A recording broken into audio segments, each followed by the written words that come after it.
وہ شکل سے شریف گھر کی بیٹی لگ رہی تھی۔ میں پاس گیا، میرے قریب ہو کر بولی، چلو گے صاحب؟ میں نے پوچھا، کتنے پیسے لوگی؟ تو کہنے لگی، آپ نے کتنے دینے ہیں؟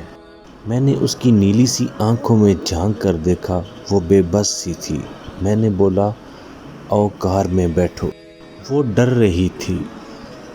کہنے لگی، کتنے آدمی ہو؟ میں نے کہا، ڈرو نہیں، میں اکیلا ہی ہوں۔ وہ خاموشی سے بیٹھی رہی، پھر کہنے لگی، آپ مجھے سگریٹ سے اذیت تو نہیں دو گے نا؟ میں مسکرایا، بالکل بھی نہیں۔ پھر اس نے ایک لمبی سانس بھری، آپ میرے ساتھ کوئی ظلم تو نہیں کریں گے نا؟ آپ چاہے مجھے 500 کم دے دینا، لیکن میرے ساتھ برا نہ کرنا پلیز۔ وہ بہت خوبصورت تھی، معصومیت اس کی باتوں سے ٹپک رہی تھی، پھر بھی خدا جانے وہ کیوں جسم بیچنے پہ مجبور تھی۔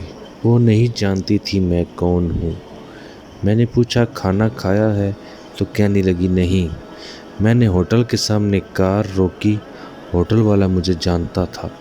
اس نے جلدی سے کھانا پیک کیا، مجھے دیا اور میں کار میں بیٹھ گیا۔ آ کر میں اپنے ڈیرے کی طرف چل دیا۔ چوکیدار نے دروازہ کھولا اور میں نے کار پارک کی۔ رات کے 11 بج رہے تھے۔ وہ مسلسل میری طرف دیکھے جا رہی تھی۔ میں نے کھانا پلیٹ میں ڈالا، اسے کہا، ہاتھ دھو لو۔ وہ کہنے لگی، میں نے نہیں کھانا۔ میں نے پیار سے کہا، ڈرو نہیں، کچھ نہیں ہوگا۔ تو وہ ہاتھ دھو کر آئی، میرے سامنے کرسی پہ بیٹھ گئی اور کھانا کھانے لگی۔ جب کھانا کھا لیا تو کچھ کھانا بچ گیا۔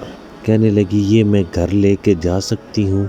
میں مسکرایا، بالکل لے جائیں۔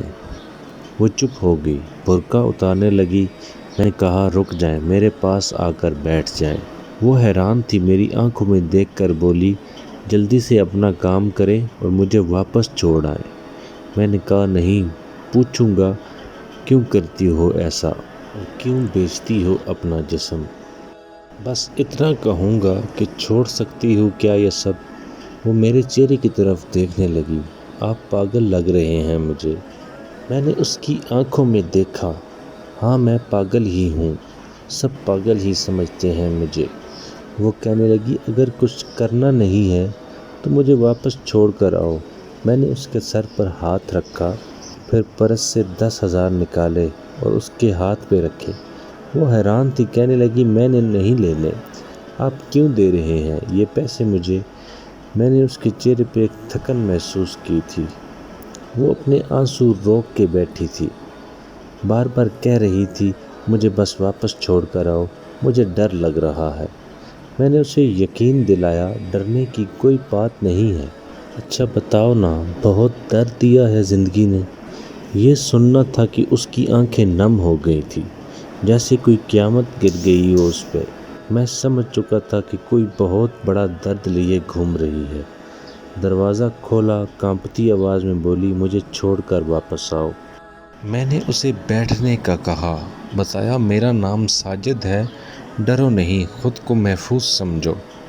اسے جب یقین ہو گیا کہ پریشانی والی کوئی بات نہیں تو بتانے لگی، شوہر مر گیا ہے اور 3 بیٹیاں ہیں۔